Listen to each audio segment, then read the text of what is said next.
tafi su daga ƙarya su sauke gaskiya a gaske ciki har imamul muhaddisi ne yana yi abubuwan da na faɗa da ba amsa shine suka wani kururuwar da murya ɗaya a kawo ɗauki na ma kawo ɗauki amma ku shiga libirari tukun ku fito da amsoshi zahabiya yayi lam yajid ma yazidu inda ɗalibi hadal hadisi a cikin muktararsa juz hadisi na 122 kawai ca munkari ne me yasa zama munkari shuru to amsa albani ta ishe shi shuru ga inda aka koma ta akkada indi bal ta haqqaqa ballaqat munkarun shikenan ولكنه قد وجد نفسه في ماضي آخر وذلك أن الحديث الذي ذكره العدول في هذا في أنقاض هذا جاء بالأدهاء والأمر to kuma matsalar shine ya kore nazimi khimar to yanzu wanne ne tabbas na Muawiya lamarin shugabanci cikin Quraysh yake na Abu Hurairah da ya canja daga baya lamarin shugabanci cikin Quraysh yake muddin sun yi fikihu na Ibn Umar lamarin shugabanci cikin Quraysh yake muddin akwai mutum biyu a cikin duniya shine tabbatacce ko to ku taya ni duba cikin siyarwa da kansa ya gane kafin in gaya muku ku tafi juz'i na 10 shafi na 605 ga yadda zahabi ya kare da ya kawo hadisin ya ce qultu hadisin Muawiya din na Abu Hurairah din na Ibn Umar din na Amr bin al-As din ko na Abdullahi dan Amr bin al-As din qultu ni zahabi na ce khabarul umara'i magana cewa shugabanni a Quraysh suke garibun munkarun yace shi ma garibi ne munkari ne me dalili yace wal amru al yawma domin lamarin gaskiyar magana a yau kakkumanta mutuwarsa 748 ya mutu yau da mutuwarsa ba sadda yake magana ba shekara 694 700 ba shida da mutuwar zahabi yau shekara 700 ba shida mutuwar zahabi ba sadda yake magana ba amma ga shi na cewa wal amrul yawma laysa fi quraish wannan hadisi munkari ne gashi a bukhari guri maganar da muke ku rufa wa kanku asiri ku tsaya mu ba abin nan mu gyara gashi kuma na fito muku da shi siyasiyat ne kudi jan karfe ne yake giggilba zumi kamar ya ba su an fada Muawiya ya ninka an canja gashi dubbin sun rushe ga zahabin da kuke cewa ba irin su me yake fada wal amru al yawma laysa fi quraish ya ce yau gashi lamarin mulkin tun da shekara 700 mutuwarsa ba shida ba sadda yake magana ba mutuwarsa 700 ba shida yana ce hadisi ya rushe munkari ne domin yau babu hilafa quraish ba asarinta ba wani ba quraish yace da yake mulki babu ga annabi ya ce ibn umar ya ce annabi ya ce muddin a duniya akwai mutum biyu sai ɗaya ya zama ba quraish ne ke mulki saboda Muawiya ta mulki ibn umar haka yace in ma an kai magana ce ba sa ƙarya kullum mudulun ya za mu yi da waƙi'i sai mu zama dabbobi yau ina ba ƙureshi ɗaya a duniya da yake mulkar wani mutum babu ita demokuraɗiyya ce duk duniya yanzu ake an tarar alatar hufatar alatar ri'a a sha'i ne suke fitowa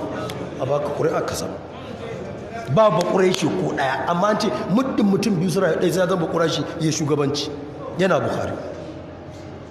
jama'a da matsala ko babu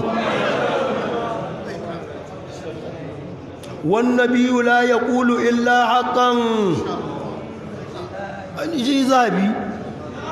wannabiyu la yaqulu illa maganan nan ba munkara ce ga ta Buhari yana domin annabi baya fadar abin da ba gaskiya ba a yau kuma to an fado na ce muku ko an ƙibi da billahi lalzi la ilaha illahuwa za a neme shi rantanka don ba a taɓa huda tumba da yatsa ba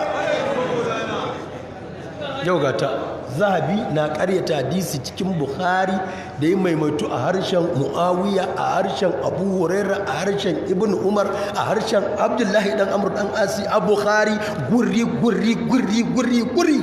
yana cewa munkarun garibun yana garibun a Bukhari abu fa in ka sai kuma ya ki faɗi wai fa in kana al muradu bil hadith al amr lal khabara fala Allah to ni dai anan na gaza an koma bale ka su duna anan an koma larabcin bale ka su duna wa in kana al muradu bil hadith al amr lal khabara fala Allah idan kuma mun fada hadisin umarni ne ba ba da labari ba ne to watakil to ni dai na kasa gane manufar hadisin mu'awiya umarni ne ba ba da labari ba watakil iya kalmar kenan la ilaha illallah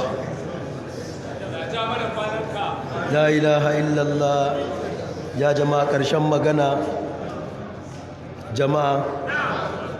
min la'ajibi kaifa qabbilu min haula al-uduli wa qarrahu sahahu kun gani abin da yake ciki sai sa suke ci a kawo dauki ba sa san a fito da mutane gaskiyar al'amari tatsuniyoyi ne aka tara su suka fiya yar gaskiyar an tattare ta kadanci kuma yanzu shi sa nake sa in kokarin guzarta muku ko da hadisi 100 ko 200 ai maza a buga kan hatima ai tsaraba hatima da su don mu samu ɗan ƙashin gurgura amma dai ga irin tana ko ba ku jina